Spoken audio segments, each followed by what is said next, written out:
حقيقة منذ تولينا منصب مدير عام التربية وهناك دعم لا محدود من السيد المحافظ ومجلس المحافظة.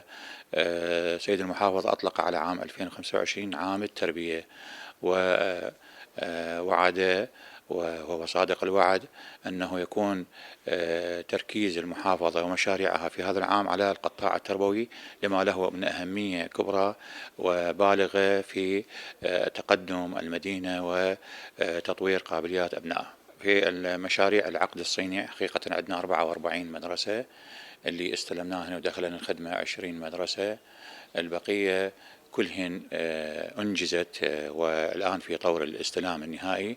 إن شاء الله بعد عطلة نصف السنة سيتم إشغال هذه المدارس وفك الاختناقات اللي حاصلة في بعض المدارس الثلاثية وبعض المدارس الكرفانية. مشاريع اللي على تنمية الأقاليم أيضا مستمرين. نعد كوادرنا وأهلنا في كربلاء أن يكون العام القادم عام تربوي، ستفتح كثير من المشاريع وستحال مشاريع أخرى سواء عن طريق المشاريع الوزارية أو عن طريق تنمية الأقاليم في المحافظة.